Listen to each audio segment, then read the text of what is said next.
The morning sun filtered through the kitchen curtains as Gloria stirred her coffee, enjoying the rare quiet moment before another busy day at her catering business. Her husband Roland had left his phone on the counter again, something that usually annoyed her but today barely registered. She was mentally planning the menu for the Henderson wedding when the phone buzzed with an incoming call. The screen showed no name, just a number she didn't recognize. Gloria glanced toward the stairs where Roland was still getting ready for work. The phone kept ringing and she figured it might be important, maybe a work emergency or family matter. "Hello?" she answered, expecting to hear a stranger's voice asking for Roland. Instead, a familiar voice whispered softly, intimately, "Good morning, baby. I love you so much. I can't wait to see you today." Gloria's coffee cup slipped from her other hand, crashing to the floor and shattering into pieces. The voice belonged to her Aunt Bethany, her mother's younger sister, the woman who had helped raise her, who had been at her wedding, who she trusted with her deepest secrets. "I said I love you, Roland," Bethany's voice continued through the phone, unaware that Gloria was listening. "Are you there? I know you have to be careful with Gloria around, but I need to hear your voice." Gloria's hand trembled as she held the phone. 20 years of marriage, 15 years of loving her aunt like a second mother, and this was what she got in return. The betrayal cut so deep she could barely breathe. "Roland?" Bethany's voice grew concerned. "Hello?" Gloria ended the call without saying a word. She stood in her kitchen, surrounded by broken ceramic and spilled coffee, feeling like her entire world had just crumbled around her feet. The woman who had taught her how to braid her hair, who had given her advice about men, who had celebrated every milestone in her life, that same woman was sleeping with her husband. Footsteps on the stairs snapped Gloria back to reality. She quickly grabbed paper towels and started cleaning up the mess, her mind racing. Roland appeared in the doorway, adjusting his tie. "Morning, babe," he said cheerfully, walking over to give her a quick kiss on the cheek. "You're up early today." Gloria forced herself to smile, though her heart was pounding so hard she was sure he could hear it. "Just wanted to get a head start on planning the Henderson wedding." Roland picked up his phone from the counter and Gloria watched his face carefully. Did he notice the missed call? Did he realize someone else had answered? "Oh, I missed a call," he said casually, checking the screen. "Probably work stuff. I'll call them back later." He pocketed the phone and grabbed his coffee mug, acting completely normal. Acting like he hadn't been carrying on an affair with his wife's aunt for who knew how long. "What time will you be home tonight?" Gloria asked, proud of how steady her voice sounded. "Usual time, around 6. Bethany called yesterday and wanted to know if we could come to dinner this weekend. I told her I'd check with you first." The casual way he said her aunt's name made Gloria's stomach turn. He was scheduling family dinners while sleeping with Bethany behind her back. The audacity of it all was breathtaking. "Sure, that sounds nice," Gloria managed to say. Roland kissed her goodbye and headed for the garage. As soon as she heard his car pull out of the driveway, Gloria sank into a kitchen chair and let the tears fall. 20 years of marriage. 20 years of building a life together, of trusting him completely, of never once suspecting he could betray her like this. And Bethany.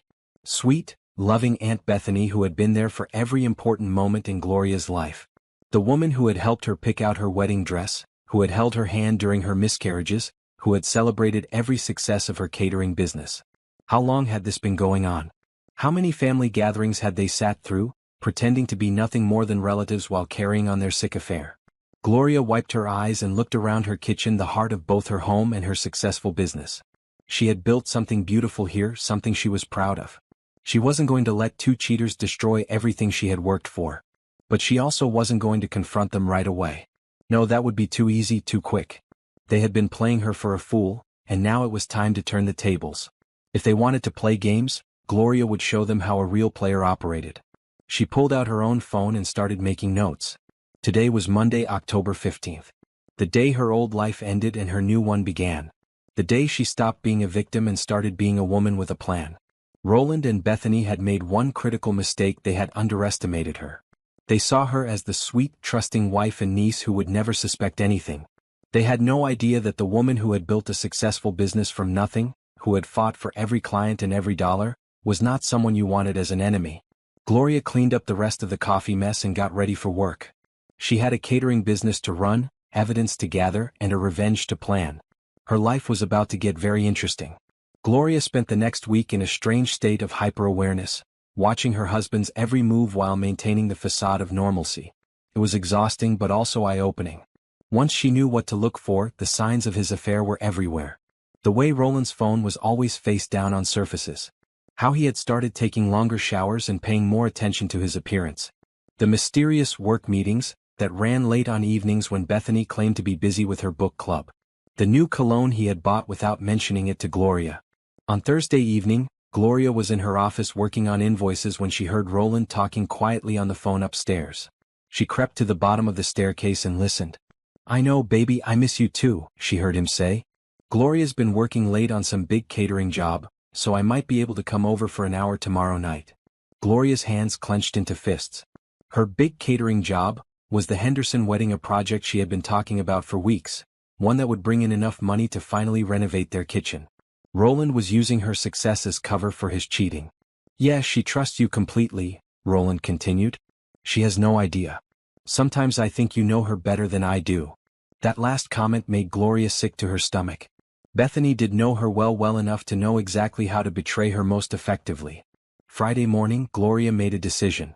She called her assistant, Monica, and asked her to handle the weekend wedding setup. "Are you feeling okay, Mrs. Patterson?" Monica asked with concern. Gloria never missed big events. "I'm fine, just need to take care of some personal business." "You've got this handled perfectly." Instead of going to work, Gloria parked down the street from Roland's office and waited. At 11:30 a.m. he came out of the building and got in his car. Gloria followed at a safe distance, her heart pounding as she realized she was about to see the full extent of his betrayal with her own eyes. Roland drove to the Riverside Mall and parked outside Macy's. Gloria watched from across the parking lot as her Aunt Bethany approached his car. Even from a distance, the intimacy between them was obvious. Bethany leaned into the driver's window and they kissed, not a family peck, but a deep, romantic kiss that made Gloria want to throw up. They went into the mall together, holding hands like teenagers. Gloria followed them inside, staying far enough back to avoid being seen. She watched them browse jewelry together, watched Roland buy Bethany an expensive necklace, watched them have lunch at the little cafe where Gloria and Roland had gone on their first date 21 years ago. The cruelty of that choice, taking his mistress to their special place, was like a punch to the gut. But Gloria forced herself to stay calm and keep observing. She took photos with her phone, careful to capture their faces clearly together. When they were getting ready to leave, Gloria heard Bethany say, "I can't wait for tomorrow night. Gloria will be so tired from that wedding, she'll probably go straight to bed." "Perfect," Roland replied. "I'll tell her I'm going to watch the game at Mike's house." Gloria hurried back to her car and waited for them to leave separately. Bethany got in her silver Honda and drove away first, then Roland returned to work. Gloria sat in her car for 10 minutes, processing what she had just witnessed. 8 months. That's how long this had been going on, based on when Bethany had started her book club, and Roland had begun his late work meetings.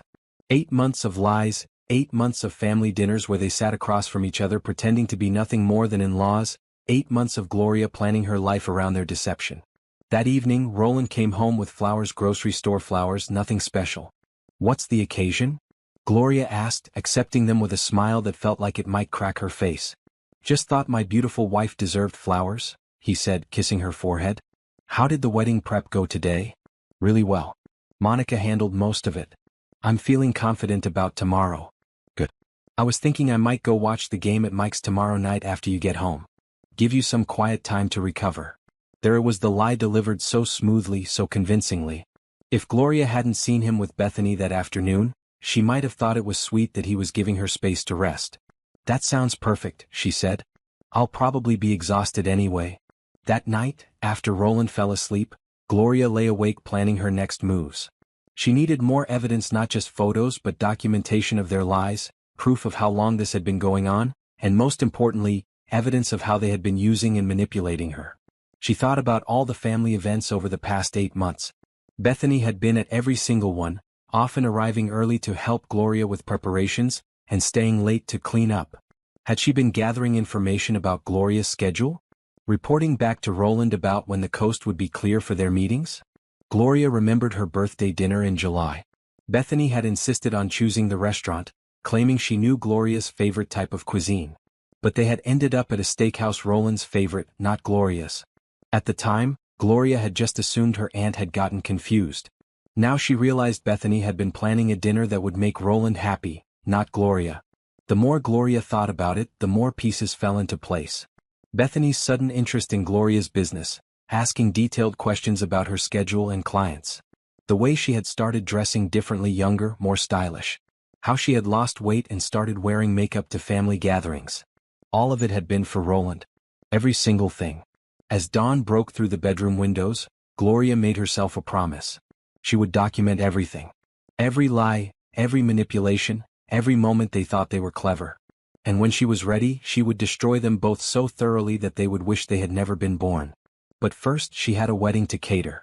Even in the middle of her personal crisis, Gloria Patterson was a professional. Saturday evening, after successfully catering the Henderson wedding, Gloria sat in her car outside the community center where her nephew Tyler was having his graduation party. She was exhausted from the day's work, but she had a job to do.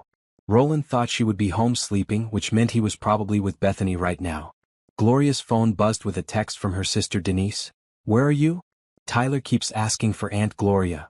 She quickly typed back, "Sorry, wedding ran late. We'll be there in 5 minutes." As she walked into the party, Gloria was struck by how many family members were their cousins, aunts, uncles, family friends. Everyone except Bethany, who had texted Denise earlier claiming she had a migraine. Gloria. Her mother Helen rushed over with a concerned look. "Denise said you were working late. You look tired, honey." "I'm okay, Mom. Just a long day." "Where's Bethany? I thought she'd be here." "Poor thing has one of her bad headaches again. She's been getting them a lot lately. I'm worried about her." Gloria's cousin Rita overheard and joined the conversation. "Bethany's been having those headaches every weekend for months now. Always seems to happen when there's a family event." "Really?" Gloria asked, though she already knew the answer. "How long has that been going on?" "Since around February, I think," Rita said. "Remember Easter? She missed that too because of a headache. And your birthday dinner, Tyler's spring concert, Mom's retirement party. Always something." Gloria's mother nodded sadly. "I keep telling her to see a doctor, but she insists they're just stress headaches from work." As the evening went on, Gloria casually brought up Bethany's absences with different family members, painting a clear picture of the pattern. February through October, 8 months of convenient headaches and mysterious illnesses that kept Bethany away from family events where she might be expected to spend time with Gloria and Roland together. Uncle Jerome was particularly helpful without realizing it. "I ran into Bethany at the movie theater a few weeks ago," he mentioned while they were getting cake. "She was with some man I didn't recognize. I waved, but I don't think she saw me. She seemed real focused on her date." Gloria's heart raced, but she kept her voice casual. "Oh really? Good for her.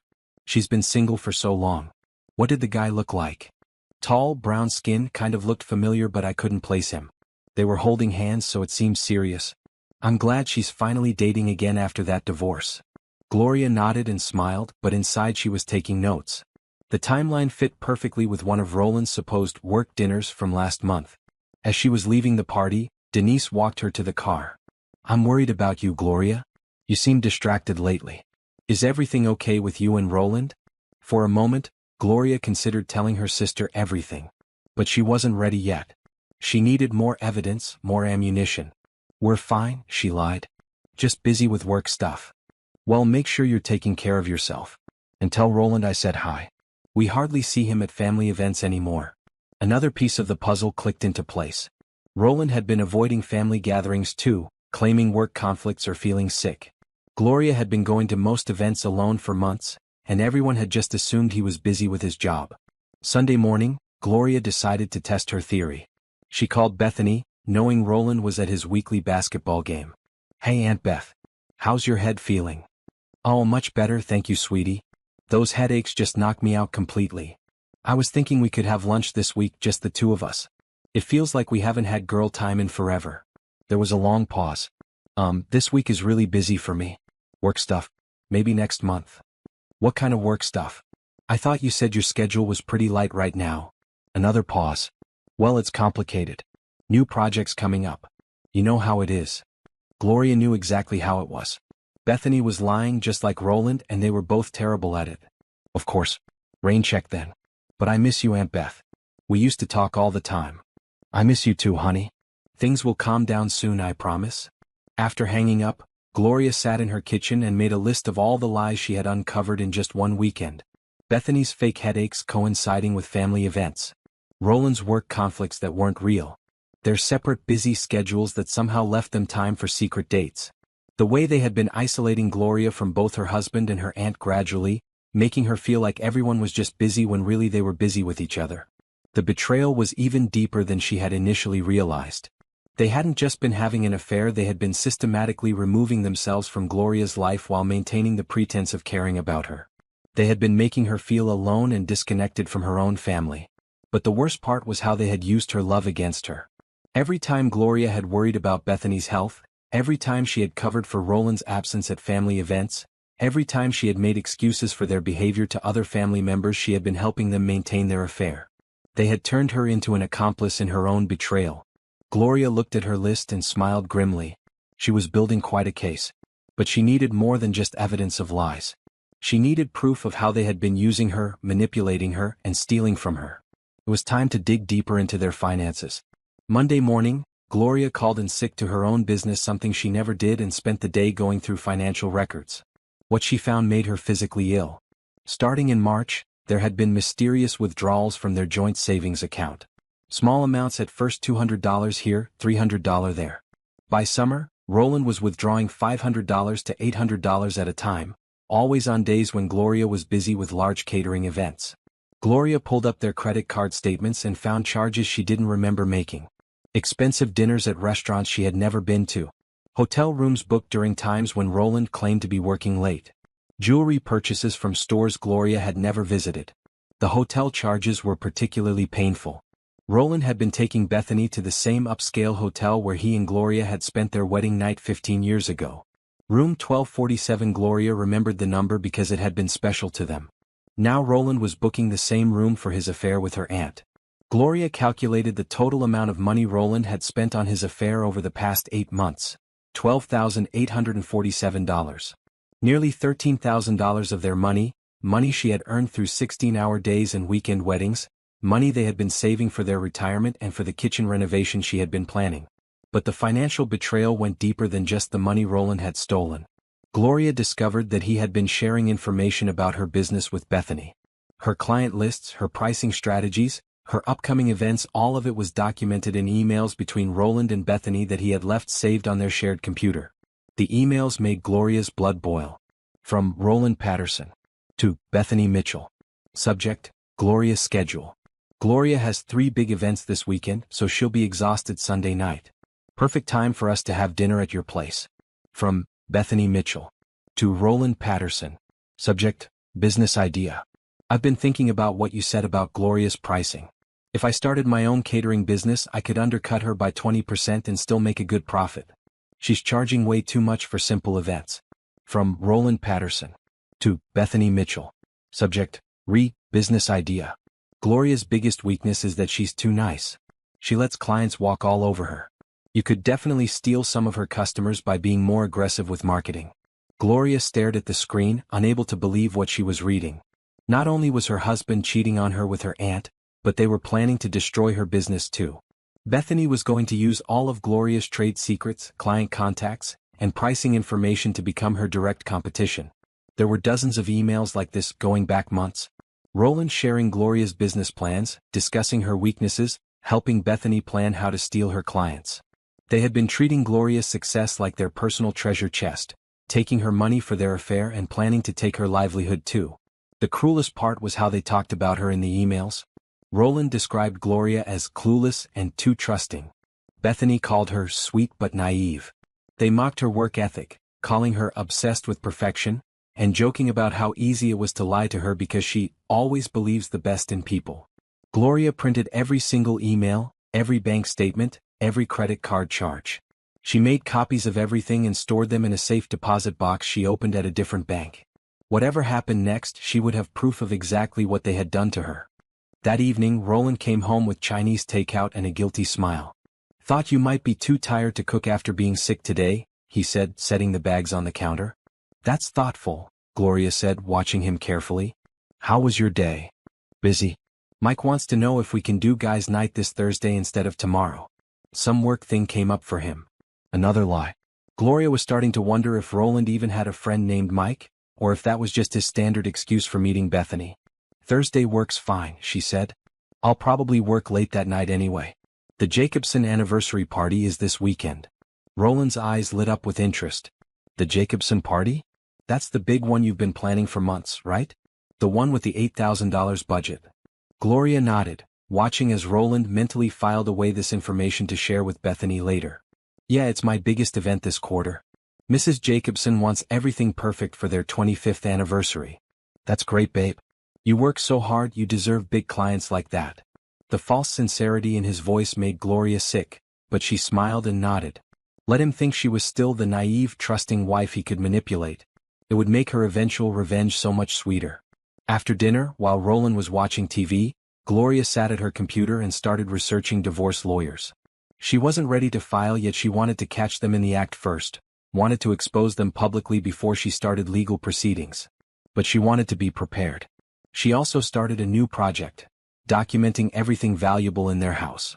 If Roland had been stealing money from their accounts, she needed to make sure he couldn't steal their assets too. She photographed jewelry, electronics, important documents, anything that could be easily moved or hidden. Gloria had built her catering business from nothing through careful planning and attention to detail. Now she was going to use those same skills to plan Roland and Bethany's destruction. They thought they were so clever, so careful, so much smarter than sweet, trusting Gloria. They had no idea what was coming for them. Tuesday afternoon, while Roland was at work and thought Gloria was catering a corporate lunch, she drove to the Department of Business Services downtown. A public record search revealed that Bethany had filed paperwork to start a catering business called Elegant Events by Beth, just 3 weeks ago. The business registration listed Bethany's home address and included a detailed description of services that were almost identical to Gloria's company, Patterson's Perfect Parties. Even the logo design that Bethany had submitted looked suspiciously similar to Gloria's branding. Gloria paid for copies of all the documents and sat in her car reading through them. Bethany's business plan was ambitious. She intended to target the same upscale clients that Gloria served, using the same menu options and pricing strategy. But thanks to Roland's inside information, Bethany planned to undercut Gloria's prices by just enough to steal her clients. The most infuriating part was the business loan application. Bethany had applied for $25,000 in startup funding, using her knowledge of Gloria's financial success as proof that the catering market was lucrative. She had literally used Gloria's accomplishments to secure money to destroy Gloria's business. Gloria drove to the bank where Bethany had applied for the loan. As a business owner herself, she knew the loan officer, Patricia Williams. Gloria, what brings you here today? Actually, I wanted to ask you about something confidential. My Aunt Bethany Mitchell applied for a business loan here recently. I'm concerned she might be planning something that could affect my business. Patricia's expression grew serious. I can't discuss specific loan applications, but I can tell you that if you have concerns about potential trademark infringement or business competition issues, you should document everything and possibly speak with a lawyer. Has she mentioned me or my business in any of her applications? Patricia hesitated, then said carefully, "Let me just say that if I were you, I would protect my business interests very carefully. That's all I can tell you." That was enough. Bethany had definitely been using Gloria's information and reputation to secure funding for her competing business. Gloria's next stop was her own business attorney, Robert Chin. She had used him when she first incorporated Patterson's Perfect Parties, and she trusted him completely. "Gloria, this is concerning," Robert said after reviewing the documents she brought. "Your aunt appears to be planning a business that could be considered trademark infringement. And if she's using confidential information about your clients and pricing, that could be grounds for a lawsuit. What should I do?" "Document everything. Get proof that she has access to your confidential business information. If you can prove that someone in your household has been sharing your trade secrets with her, you have a very strong case."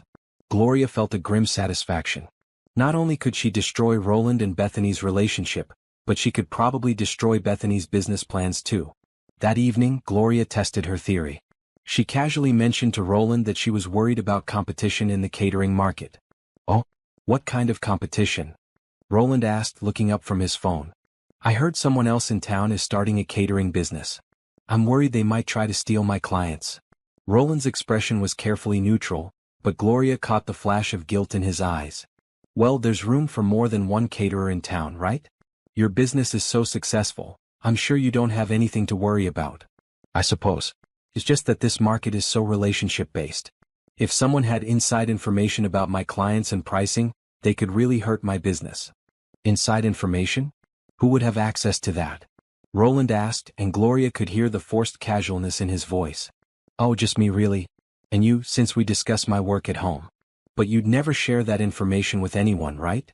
Of course not, Roland said quickly. I would never do anything to hurt your business.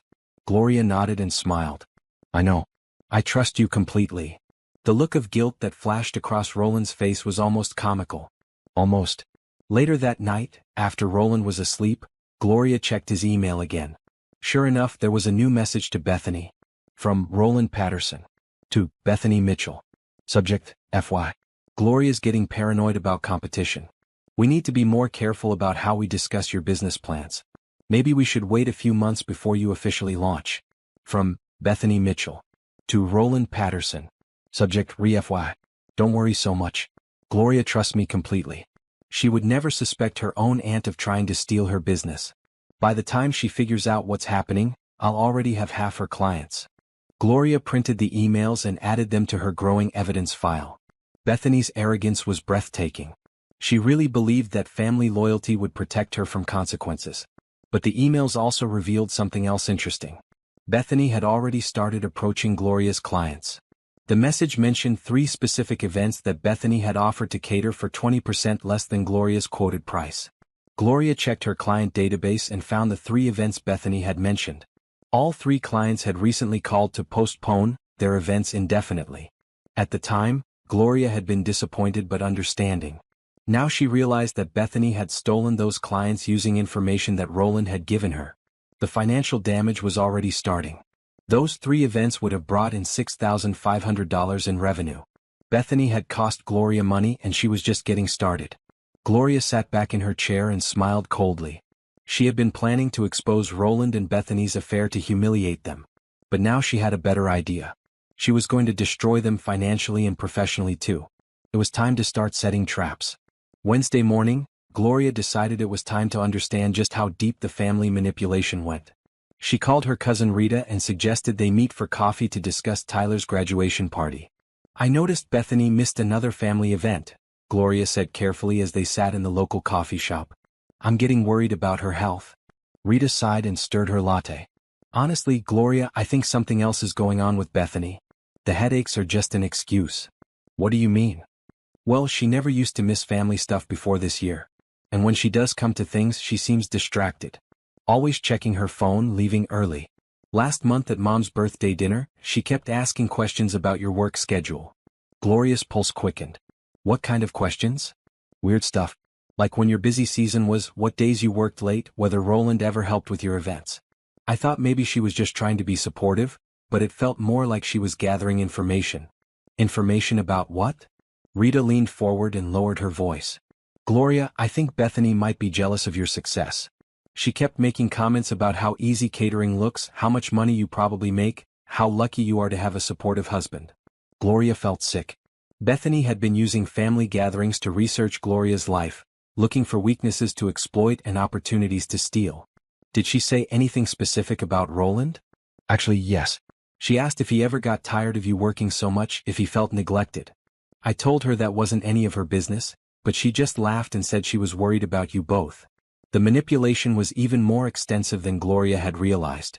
Bethany hadn't just been avoiding family events to hide her affair, she had been using the events she did attend to gather intelligence and plant seeds of doubt about Gloria's marriage.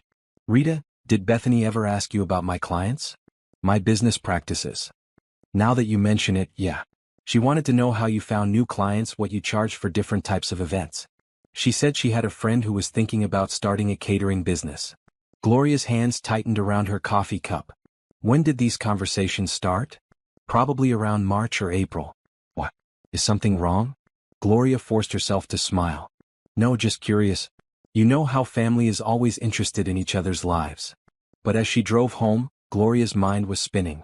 March was exactly when Roland's secret expenses had started, when the mysterious withdrawals and hotel charges had begun appearing. Bethany had been planning this for months, carefully gathering information while pretending to be a loving, concerned aunt. That evening, Gloria decided to test how far the manipulation went. She called her mother. Mom, can I ask you something? Has Bethany said anything to you about my marriage? What do you mean, sweetie? I don't know, just, Has she expressed any concerns about Roland and me? Her mother was quiet for a moment. Well, she has mentioned that you seem to work a lot. She worries that you might be putting too much pressure on yourself. What else has she said? She thinks maybe Roland feels a little neglected sometimes. She suggested that you might want to make more time for your marriage. Gloria felt her blood pressure rising. Bethany had been poisoning her own mother against her, making it seem like Gloria was neglecting her husband when the truth was that Roland was cheating with Bethany herself. Did she suggest any specific ways I should make more time for Roland? She thought maybe you could cut back on weekend events, spend more time at family gatherings. She said Roland mentioned that he misses spending time with family. The irony was staggering. Bethany was encouraging Gloria to spend more time at family events that Bethany herself was skipping to be with Roland. She was literally trying to manipulate Gloria into being in the wrong place at the wrong time. Mom, did Bethany ever ask you to invite Roland to family events without me? Another pause. Once or twice. She said maybe the men should have their own time together, that you might enjoy having a quiet evening at home after working so hard. Gloria closed her eyes and counted to 10. Bethany had been trying to create opportunities to be alone with Roland at family gatherings, positioning it as being considerate of Gloria's busy schedule. After she hung up, Gloria sat in her car and tried to process the full scope of what she had discovered.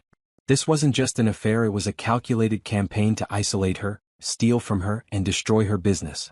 Bethany had been working on multiple fronts. Manipulating family members to believe Gloria was neglecting Roland. Gathering business intelligence to steal Gloria's clients. Creating opportunities for secret meetings with Roland. Positioning herself as the caring, available alternative to the workaholic wife. Every family interaction over the past 8 months had been contaminated by Bethany's agenda. Every expression of concern, every piece of advice, every suggestion had been designed to benefit Bethany's affair and business plans. Gloria thought about all the time she had defended Bethany to family members who noticed her absences. All the time she had covered for Roland when he missed events. She had been unknowingly helping them maintain their deception while they systematically undermined her. But now Gloria understood the full picture, and that gave her power. Bethany and Roland thought they were so clever, so careful in their manipulation. They had no idea that their victim was now documenting every lie, every theft, every betrayal. Gloria smiled grimly as she started her car. Tomorrow was Thursday, Roland's fake guys' night with Mike. Which meant tomorrow night, Gloria would finally catch them in the act. Thursday morning, Gloria told Roland she had a last-minute catering consultation that evening and might not be home until late. She watched his face light up with barely concealed excitement. That's fine, babe. I'll just hang out with Mike, maybe grab some dinner after the game. Sounds perfect. I'll probably be exhausted when I get home anyway. Gloria spent the day preparing for what she knew would be the most difficult evening of her life. She charged her phone's camera, made sure her car had enough gas, and mentally rehearsed what she would do when she caught them together. At 6 p.m., Roland left the house with a casual kiss goodbye. Gloria waited 15 minutes, then followed the route she knew he would take to Bethany's house. She parked across the street from Bethany's duplex, hidden behind a large oak tree that gave her a clear view of the front door. At 6:45, Roland's car pulled into Bethany's driveway. Gloria watched her husband of 20 years walk up to her aunt's front door like he belonged there. Bethany opened the door before he could knock, and they embraced passionately on the doorstep. Gloria's hands shook as she took photos, but she forced herself to keep clicking. This was evidence. This was proof of their betrayal, documented in a way that couldn't be denied or explained away. Through Bethany's living room window, Gloria could see them moving around the house. They were comfortable together, familiar with each other's space. This wasn't a new relationship, it was an established routine. At 7:30 they emerged again, now dressed up for what was obviously a dinner date. Gloria followed them to Chez Laurent, the most expensive French restaurant in town. Through the restaurant's front window, she watched them hold hands across the table, saw Roland feed Bethany bites of dessert, witnessed the intimate way they looked at each other. The scene was both heartbreaking and infuriating. This was how Roland had acted with Gloria during their courtship 21 years ago. Now he was recreating those romantic moments with her aunt, using the same gestures and expressions that had once been reserved for his wife. Gloria took more photos from the parking lot, capturing clear images of their faces, their intimate body language, the expensive bottle of wine Roland had ordered. She made note of the time, the location, the obvious romantic nature of their evening. At 9:15 they returned to Bethany's house. Gloria waited in her car, taking photos as they walked to the front door together. Roland didn't leave.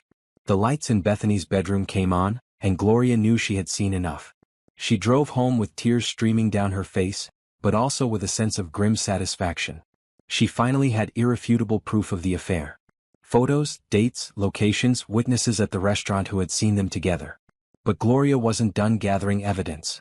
She spent Friday morning creating a comprehensive timeline of the affair, cross-referencing Roland's lies with bank statements, credit card charges, and Bethany's convenient absences from family events. The pattern was crystal clear. February 14th. First suspicious charge at an expensive restaurant. Same day Bethany missed Valentine's family dinner with a headache. March 3rd. Hotel charge for $347. Same weekend Bethany was supposedly out of town visiting a friend. March 15th. Large cash withdrawal from their savings. Same day Roland claimed to have emergency car repairs.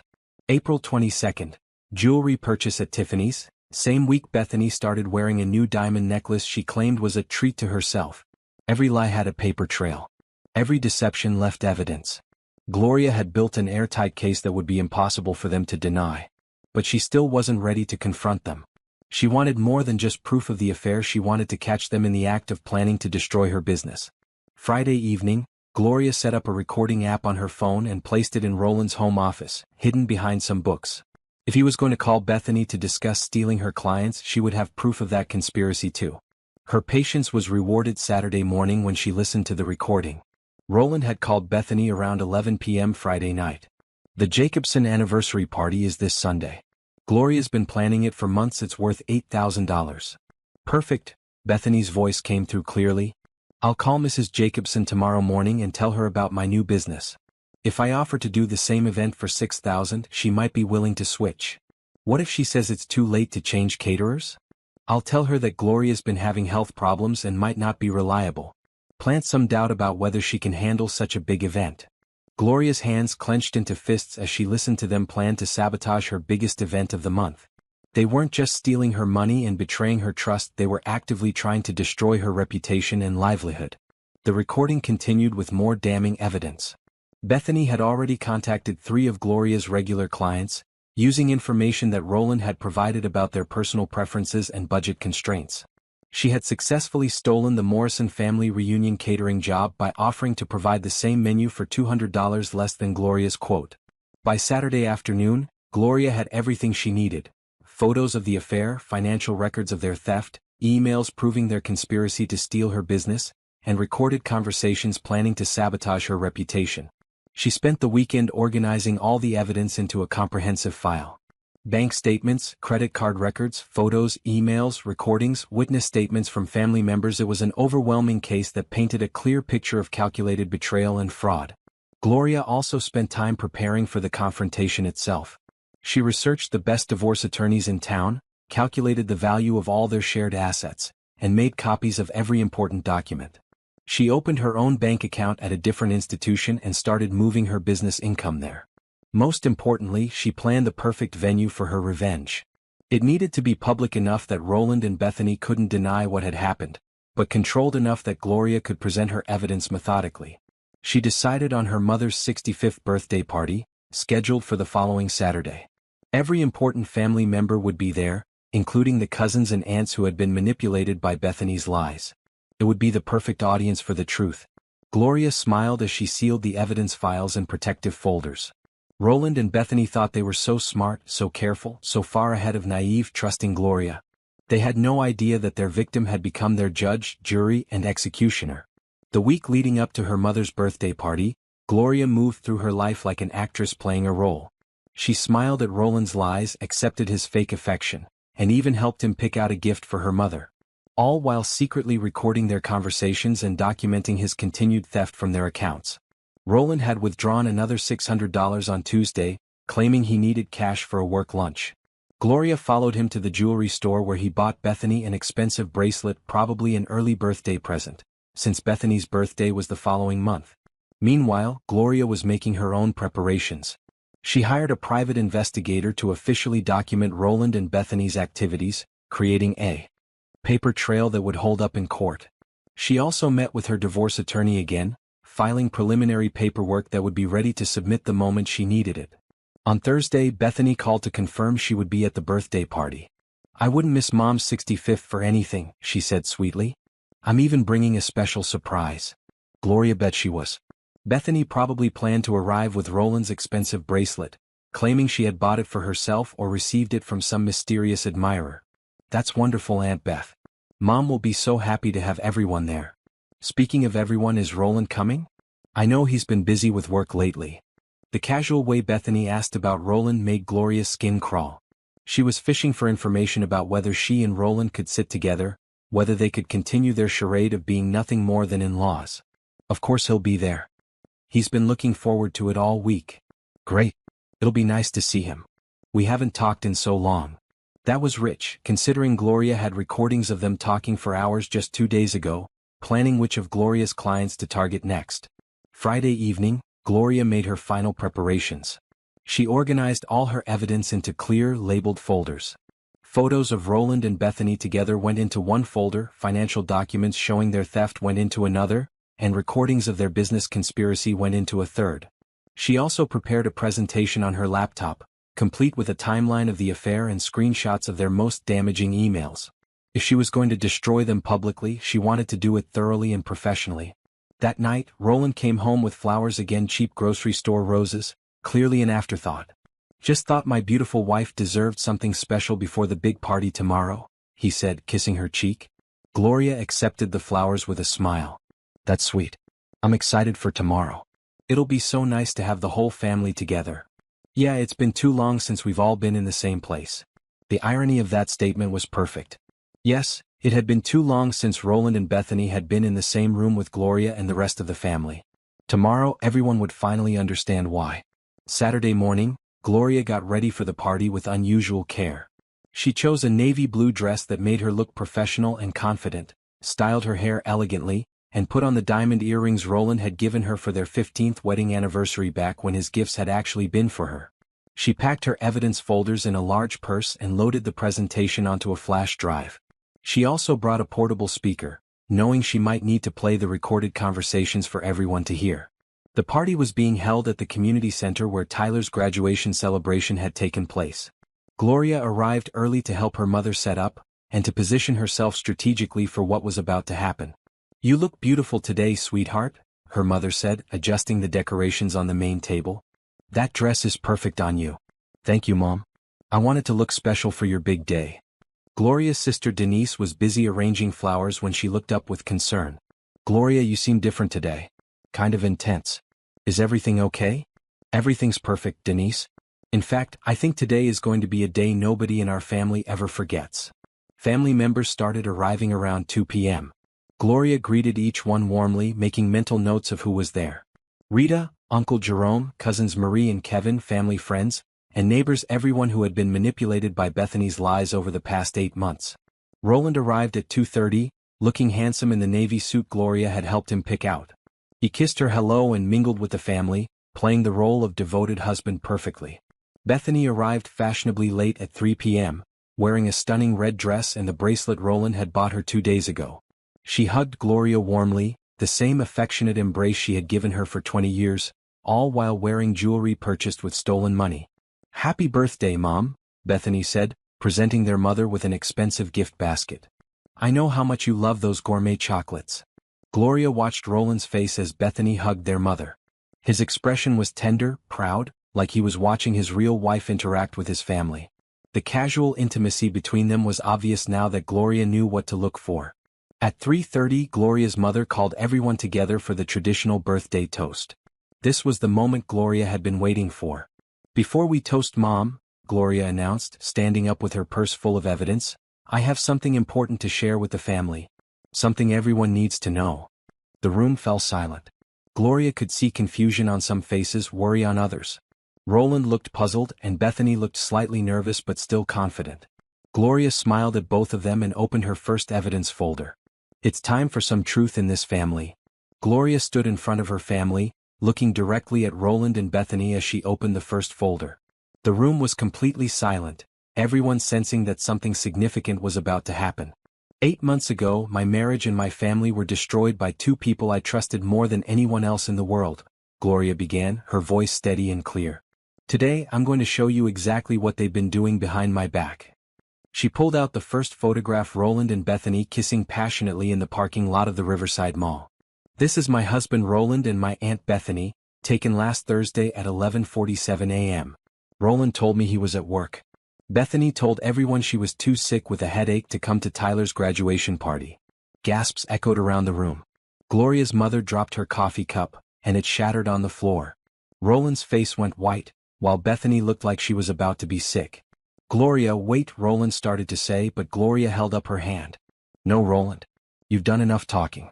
For 8 months you've been lying to me, stealing from me, and sleeping with my aunt. Now it's my turn to talk." She pulled out more photos, laying them on the table for everyone to see. Roland and Bethany at dinner, holding hands. Roland buying Bethany jewelry. Bethany wearing the expensive bracelet to this very party. These photos were taken over the past 2 weeks, but the affair has been going on since February. I have bank records showing that Roland has stolen nearly $13,000 from our joint accounts to pay for hotel rooms, expensive dinners, and gifts for Bethany. Gloria's sister Denise stood up, staring at the photos in shock.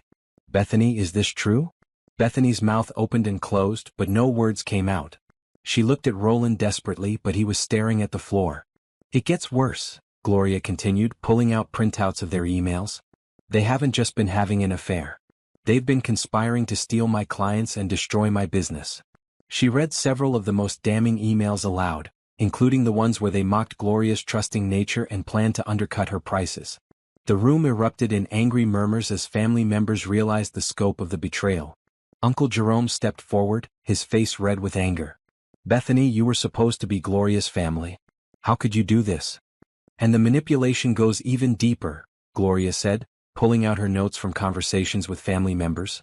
"Bethany has been lying to all of you, making you think I was neglecting Roland, that I was too focused on work to be a good wife. She convinced Mom that Roland felt neglected. She told Rita that she was worried about my marriage." Gloria's mother found her voice, looking at Bethany with hurt and confusion. "You told me Gloria wasn't taking care of her husband properly. You said she needed to spend less time working and more time with Roland. All while she was sleeping with Roland herself," Gloria said. "She was manipulating our entire family to create opportunities for their affair and to make me look like the problem in my marriage." The room exploded in angry voices. Family members who had defended Bethany's absences from events now realized they had been protecting her lies. Cousins who had listened to her concerns about Gloria's work habits understood they had been manipulated. But Gloria wasn't finished. She pulled out her phone and connected it to the portable speaker she had brought. "I also have recordings of them planning to sabotage my business. This conversation took place last Friday night." She played the recording where Roland and Bethany discussed stealing the Jacobson anniversary party and spreading lies about Gloria's reliability. The room fell silent again as everyone heard their voices clearly plotting against Gloria's livelihood. When the recording ended, Rita spoke up, her voice shaking with anger. "They were going to destroy your reputation. Your business that you built from nothing." "That's exactly right," Gloria said. "But here's the beautiful part: none of their plans worked. Mrs. Jacobson's anniversary party was a huge success last Sunday. My business is stronger than ever. And now everyone knows exactly who they really are." She turned to face Roland and Bethany directly. "You thought I was stupid, didn't you? Sweet, trusting Gloria who would never suspect her loving husband and devoted aunt. You used my love for both of you as a weapon against me." Bethany finally found her voice, tears streaming down her face. "Gloria, please let me explain." "Explain what?" Gloria's voice rose for the first time. "Explain how you sat at my kitchen table for months, listening to me talk about my marriage problems, giving me advice about my relationship, all while you were sleeping with my husband? Explain how you used information I shared with you in confidence to steal my clients." She pulled out financial statements showing the money Roland had stolen. "Explain how you let Roland spend our retirement savings, our kitchen renovation fund, our emergency money on your affair? Explain how you were planning to destroy the business I've spent 15 years building." The room was completely silent except for Bethany's sobs. Roland still hadn't said a word, hadn't tried to defend himself or apologize. Gloria's mother stood up slowly, looking at Bethany with profound disappointment. "You're my daughter, Bethany. I raised you, I trusted you, I loved you like my own child. How could you betray Gloria like this? How could you betray our entire family?" "Mom," Bethany started, but Helen held up her hand. "Don't call me Mom anymore. You lost that right when you decided to destroy my daughter's life." Gloria felt a surge of love for her mother, but she had one more revelation to share. She pulled out the business registration documents for Elegant Events by Beth. And just so everyone understands the full scope of their plans, Bethany has already filed paperwork to start a competing catering business using information she stole from me. She's received a $25,000 loan based on my company's success, planning to undercut my prices and steal my clients. Uncle Jerome looked at the business documents with disgust. This is fraud, Bethany. You could go to prison for this. She might, Gloria agreed. I've turned all of this evidence over to my attorney and the police. The theft, the conspiracy, the fraud, it's all documented and reported. For the first time, Roland looked up with panic in his eyes. Gloria, please. We can work this out. We can go to counseling, We. Gloria laughed bitterly. There is no we anymore, Roland. There hasn't been a we since February when you decided to destroy our marriage. The divorce papers will be filed Monday morning. She looked around the room at her family, people who had loved and supported her, people who had been manipulated and lied to by two people they trusted. I'm sorry you all had to hear this today, especially at Mom's birthday party, but I needed everyone to know the truth. For months, you've been hearing lies about me, concerns about my marriage, questions about my priorities. Now you know where those lies came from. Gloria packed her evidence back into the folders and picked up her purse. Enjoy the rest of the party. I have a business to run and a new life to build. As she walked toward the door, she could hear the angry voices of her family members confronting Roland and Bethany. She could hear her mother crying, her sister demanding answers, her cousins expressing their disgust and betrayal. But Gloria didn't look back. She had said everything she needed to say. The truth was finally out, and her revenge was complete. Now it was time for the next chapter of her life to begin. 6 months later, Gloria sat in her newly renovated kitchen office, reviewing the financial reports that showed her catering business had grown by 40% since her divorce. The kitchen renovation she had dreamed of was finally complete, paid for entirely with her own money and the settlement she had received from Roland. The divorce had been swift and decisive. With all the evidence Gloria had gathered, Roland's attorney had advised him not to contest anything. Gloria kept the house, the business, and most of their assets. Roland was ordered to pay back every penny he had stolen, plus damages for the attempted sabotage of her business. Her phone rang, interrupting her thoughts. It was her attorney, Robert Chin, with an update on the other legal proceedings. Good news, Gloria. Bethany's business loan has been revoked, and the bank is pursuing fraud charges. She's also being investigated for attempted trademark infringement and theft of trade secrets. Gloria smiled. What about her catering business? Never got off the ground. Word spread pretty quickly through the industry about what she tried to do to you. No vendors would work with her, no venues would book her events. She's been blacklisted. The professional consequences had been even more satisfying than the legal ones. The catering and event planning community in their city was small and tight-knit. When Gloria's story spread about a successful businesswoman betrayed by her husband and aunt who tried to steal her clients, the industry had rallied around her. Gloria had gained 3 new high-end clients in the past month alone, all of whom had specifically sought her out because they admired how she had handled the situation. Her reputation for professionalism and integrity had actually been enhanced by the ordeal. The personal consequences for Roland and Bethany had been equally devastating. Roland was living in a small apartment across town, working overtime to pay the court-ordered restitution. His reputation at work had been damaged when word spread about his theft and affair. Several mutual friends had cut contact with him entirely. Bethany had fared even worse. She had been essentially excommunicated from the family. Gloria's mother had changed her will to remove Bethany entirely. Family events happened without her, and those who had once defended her absences now understood they had been manipulated by her lies. The final blow had come when Bethany tried to move to a different city for a fresh start, only to discover that her former employer had given her a terrible reference, mentioning the fraud investigation and ethical concerns. Gloria's assistant Monica knocked on the office door, bringing in the mail and a cup of coffee.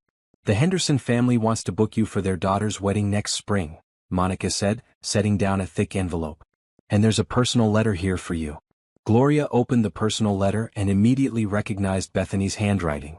Her aunt had written a 5-page letter begging for forgiveness, claiming she had been manipulated by Roland, insisting that the affair meant nothing and had been a terrible mistake. The letter was full of excuses and justifications, painting Bethany as a victim of Roland's persuasion rather than an equal partner in the betrayal. She begged Gloria to give her another chance, to remember all the good times they had shared, to consider family loyalty. Gloria read the entire letter, then fed it into her paper shredder without a second thought. Some betrayals were too complete for forgiveness, and some trust could never be rebuilt. Her mother had struggled with cutting Bethany out of her life, torn between her love for both daughters. But over time, as the full extent of Bethany's manipulation became clear, Helen had found peace with her decision. "She didn't just betray you," her mother had said recently. "She betrayed all of us. She used our love for her as a weapon against our love for you."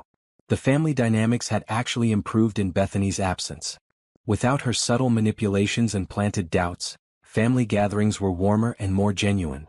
Gloria's relationship with her mother and sister had grown stronger, built on a foundation of complete honesty.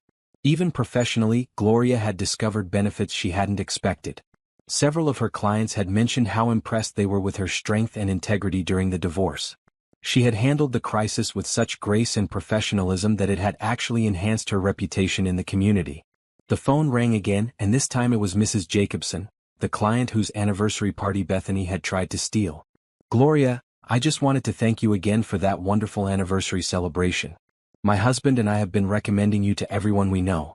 In fact, I have 3 friends who want to meet with you about their upcoming events." "That's wonderful, Mrs. Jacobson. I'd be happy to meet with them. I also wanted you to know that someone called me a few months ago trying to convince me to switch caterers. She claimed you were unreliable and might not be able to handle my event properly. I didn't believe her for a second. Your professionalism speaks for itself, but I thought you should know." Gloria smiled. Even Bethany's attempts to sabotage her reputation had backfired, serving only to demonstrate Gloria's integrity to her clients. After hanging up, Gloria walked through her beautiful new kitchen, admiring the granite countertops and professional-grade appliances she had installed with her settlement money. This space was entirely hers, paid for with her own success and free from the contamination of stolen funds. She had been dreaming of this renovation for years, saving money and planning every detail. Now it was complete, and it felt like a symbol of her new life built on her own terms, funded by her own work, designed to serve her own dreams. That evening, Gloria hosted a small dinner party for her family. Her mother, sister, and several cousins gathered around her new dining table, enjoying a meal Gloria had prepared herself. The conversation was easy and genuine, free from the undercurrents of manipulation that had poisoned so many previous gatherings. "I'm proud of you," her mother said as they cleaned up after dinner. "The way you handled everything, it took real strength."